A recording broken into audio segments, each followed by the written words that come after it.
So this is Thursday morning, the 22nd of September. Can't believe this month is going by so fast. The Courage Hour. So I'm here with Stephanie and Becky, and so we can mastermind around courage or whatever you would like. So is there anything on anyone's mind? I mean, not that your minds are blank, but is there anything that you want to talk about?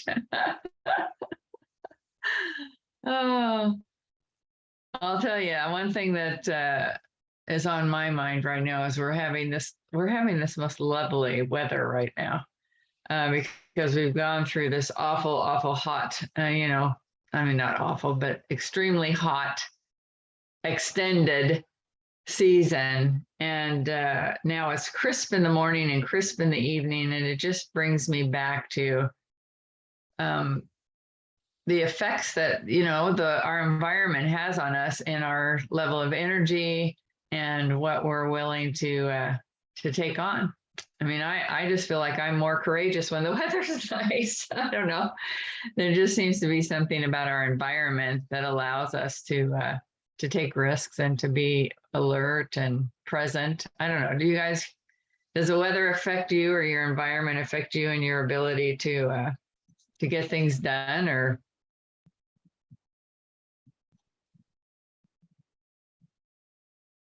it can. I mean, we're in our house so much. I mean, I feel like some days I don't even get outside hardly at all. But when I do, it's something about, I don't know, breathing fresh air or what it is. It kind of revives me and gets me going. Yeah. So I don't know. Yeah, I don't know if I'm alone in that. For me, inside versus out, like, doesn't really matter when it comes to like changing pressure systems, like if there's a storm coming in or if it's clear, because when that barometric pressure changes, I feel like trash. It can trigger migraines, it triggers my joint pain. It just does not make me a happy camper. Yeah. So that awareness allows you then to take proactive steps to manage that. Huh? You don't always know when it's coming, but you do sometimes, right? But there's not a lot to do to avoid it. Oh yeah. You can't. It's not something that, this is coming in, so do this different. So I mean, your body reacts the way your body's going to react. Yeah. That's I think I've never had a migraine headache. In fact, I very seldom have headaches at all. So I really empathize or sympathize with you that you have to go through that, because I know they knock you out.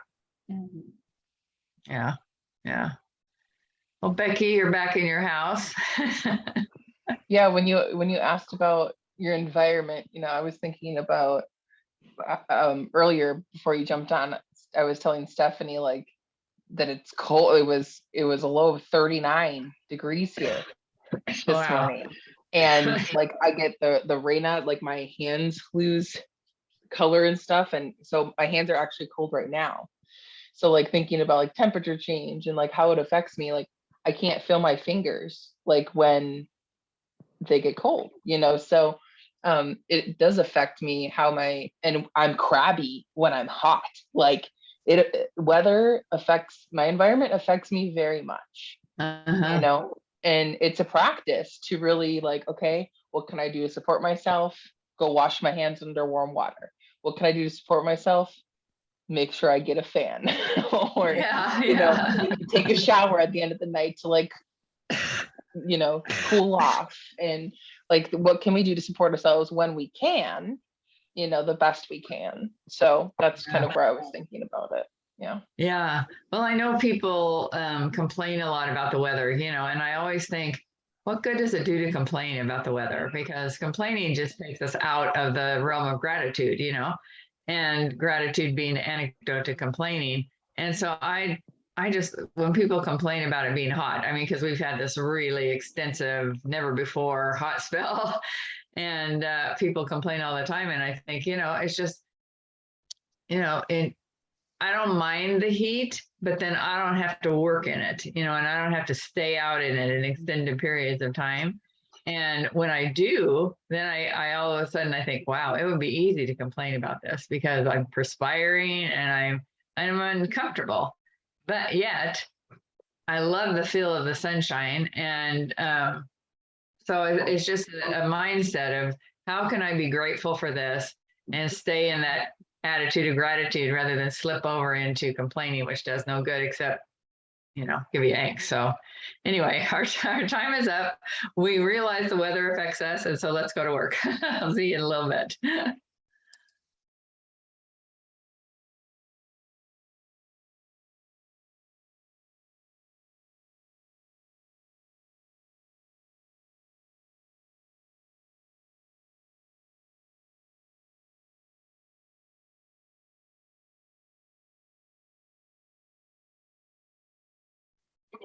Masterminding around a thought that wasn't today's thought, but it was one this week. I've been reading this Happy Pocket Full of Money and doing that with a group of polka dots. Mm-hmm.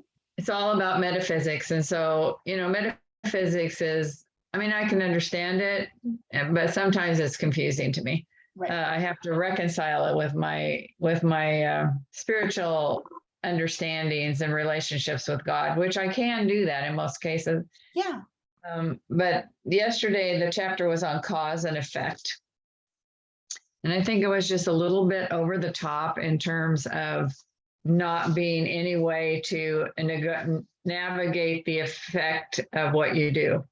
Because I believe in grace, God's grace, I believe in forgiveness, and I believe that you can overcome some of the decisions that you make, that they don't have to have this negative effect. So anyway, besides that, that conversation yesterday, a couple of days ago, it talked about the tragedy is not so much what men suffer, but rather what they miss. And then it talked about taking action to change our experience. And so the part that I was going to share with you was the comment at the end that says, ponder one area of your life that you are unhappy with today and consider whether the cause is your action or your inaction. And that I thought was a really good way of looking at maybe where you're disappointed or where you're frustrated and thinking about, well, is that because I'm taking, I'm not taking action, or I am taking maybe inappropriate action, or maybe one that's not as healthy or positive as I could take. So I thought, now that kind of relates to my thoughts around cause and effect, because I do believe that there's a consequence for every action we take. And that is totally in alignment with my beliefs of God's, the covenants we make with God. Right. Yeah. So I thought, well, now this is kind of helping me to get my head around this other thing, this other book that we're reading. So I thought today I did for my intention in my book and my journal, I thought I'm going to think about the hang up I have around making, doing sales and reaching, I just don't help Kelly with that as much as I could, because I know it's a fear of rejection. But is my inaction really affecting our abundance? Is that affecting our success in bringing fearless living to people, which is really our purpose, is to help people be free of fear or be able to have a relationship with fear that produces, success. And so I'm going to ponder that today, how my inaction and the actions I take instead of, how that's affecting my my psyche, my mental attitude. So I don't know. I thought that might be something we could talk about, because that definitely relates to courage. The courage to look at the effects of your action or inaction and how that moves you forward. And you're a really good example to me someone who takes proactive actions in your work, and I mean, probably in all your life, but in particular, we talk about, in Katerina's group and other things that we're in. You really inspire me in that. So I thought, well, how do you get the courage to do that and take those actions? Because it seems to me, watching you do that with ease. So glad I have you faked out. Yeah, I think probably not, but when I see you, it seems like you do it with ease. So enlighten me about your courage. Well, honestly, I don't think it's courage. I think it's, well, okay, it's the courage to have accountability because I don't do things by myself. I will do them for a while, but I won't remain consistent. And even as you are talking, because I talk a lot about there's consequences to every action. Now that consequence could be good, bad, or indifferent. But as you were talking, I'm like, I never really focus on with myself or others that consequence of inaction. Because that's still a choice. Inaction is a choice, and that has consequences. And for me, I know that if I don't do the things, then I don't get new clients, I don't get money in the door, business does not happen. But I also know I'm very lazy by nature, that I can be consistent for a little while, but I won't keep going on my own. That's why I consciously put in, having Katerina's programs where you show up every couple weeks and you're checking in. This is what I did. This is what I didn't do. This is what needs a little work. Because even that honesty, whether or not it's a good or bad report, it's reminding me of what to focus on, what to commit to, and what to continue working on. Because I can't do it by myself. I fully realize and acknowledge that. Yeah. Yeah. I appreciate that. That consistency is a key, isn't it? I mean, it's being, like right now I haven't been walking because I have this bone spur. And it hurts to walk. Yeah, my podiatrist said you can keep walking. So this week when we went to Vegas and we walked a lot, it bothered me a lot. I wasn't going to not go out and do stuff because, we were having a good time. So the kids bought me these little things you slip in, to help with that. It doesn't hurt at all now. I mean, just I could have taken that action and tried to find out, but no, I just wanted to suffer through it, and so it's really made me think about the consistency of walking and how that makes me feel. And I haven't been doing that, and I feel more lethargic. Easier for me to decide to just sit still and do, watch TV or, say, oh, my foot hurts. So it's just, it all works together. The cause and the effect, the choices, the consistency, and the accountability. Yeah. Yeah. That's what I like about this group as well. Yep. And then Katerina gifted those of us that are going on the retreat, Linda Lenore's class. Have you taken her class? I haven't. I keep meaning to send her a message telling her I really want to take your class, but it needs to be in an afternoon. Yeah. Because it's always, every time she's offered it the last few times, it's been in the morning. Yeah, it falls right in between all of my classes. Yeah, it's at 10 o'clock. But we did get this class. We also got the class where it's all on videos and you can watch it anytime you want. And so that Kelly and I are going to watch that together because Kelly gets no help from her family in keeping her things organized. None, absolutely none. And I can go up there and I can clean her kitchen and have it looking good. And I can go the next day and it's just a disaster because nobody puts their dishes in the dishwasher. And I mean, her house is a disaster.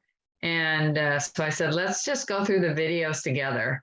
And when the kids come down here, you know, they eat. I say, okay, put your dishes in the dishwasher. I mean, they'll do it, but it's just overwhelming for them when they're in their house because Yeah. that's just a small thing they can do. So anyway, yeah, I'm glad I got access to the class. It's one of the things that I just really am happy about, you know, because we can do that together. Because I've thought about going up there and just staying with her for a week. And then I think, I don't know, maybe that would help. I could ask the kids, I mean, be nice about it, you know, be funny about it, about grandma's up here to, you know, be the dishes fairy or something and see if I couldn't help them to do it. Because she has an organizer that comes and works with her all the time. Yeah. And you know, we've talked about that too. And, you know, I think part of it too is establishing that family routine, Yeah. you know, Yeah. with meals, with the schedule, with the expectation of this is what happens. Yeah. Yeah. Anyway, yeah, thanks for, I guess I should stop the recording we're talking about. Our how action or inaction affects our decisions. So I don't know. I was just telling you how much you inspire me, and you were telling me how you keep yourself accountable so that you can actually take that action. See what's easy for me, or maybe it's something that makes it easy for me to not take action, is that my partner is my daughter. And sometimes I just fall into the mom mode. I can see how that would happen. That would take a lot of boundaries to work with a family member like that. Yeah. We've been talking about we have some, you know, people that help us and with our business is making a contract between she and I, because we don't have one. It's not, especially since you're developing your LLC, that's not a bad idea. Yeah. Yeah. Then So you I- have clear established roles. And Mhm. if you ever grow the company and add to your board, you know, it really delineates who does what. And, you know, if heaven forbid someday there was a dissolution of the company, it makes it a lot easier. Yeah. And that's one of the things we talked to Denise about, because she, you know, she's one of the people that we counsel with. We're one of her VIPs, so we get her coaching. Is the sustainability of the business, because I mean, I'm going to retire. I mean, tomorrow I could get hit by a car, who knows? But I mean, I'm going to retire and I want the business to be sustainable. And so even looking at how does she go about finding a new partner, and how does that work? Because I know she'll want to continue with Fearless Generations, because that's something that can go on. She would just need to find someone that's older than her. Doesn't have to be her mother, but I mean, it doesn't even have to be a family member. It can just be it could be somebody younger. I mean, just so that there's that gap in experience, which is what makes it, you know, I think makes it unique, is that you get two coaches for the price of one, and you get you know, longevity of experience.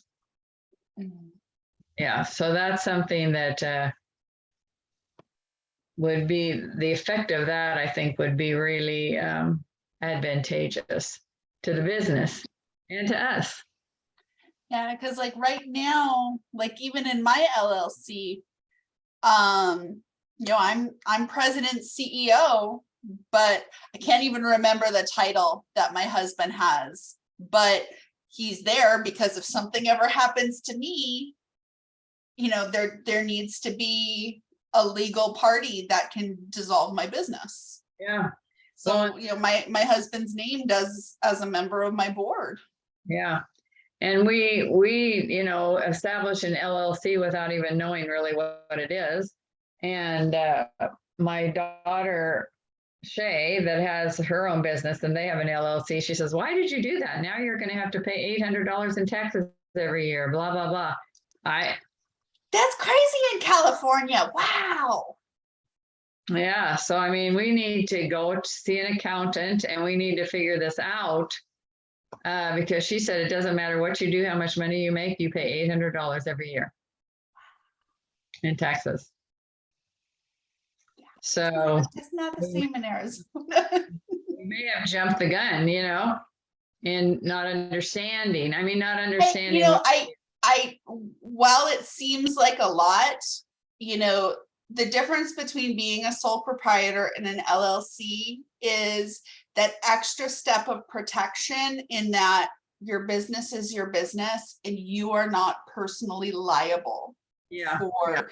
So I mean, if it's $800, that is $800 well spent for your personal security. They can go after your business. They can't come after your assets. Yeah. Yeah. So we've got all these papers that have been sent to us of people advertising to us to do, buy stuff, but we think one of them is something we have to do. So we have made an appointment with an accountant to talk about that, to be sure that we have registered with everything we have to register with and what we have to pay in fees to the state, and all that. And then we can talk with Denise on, what do we get a board? How do we, I don't know how Kelly set it up. If we're equal partners, we're both, I don't know how all that conversation needs to happen. And and my accountant did the majority of it for me pretty much. I signed on the line and I had to be the one that put the public announcements in the paper. Okay.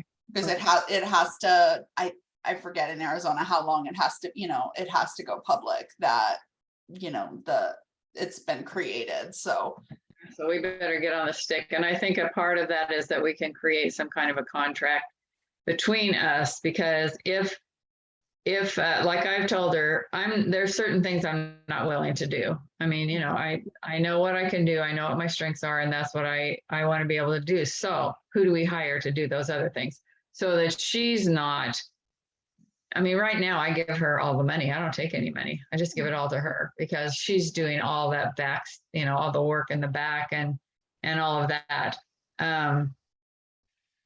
But at some point in time, I might like to, and build it, and it becomes much more lucrative.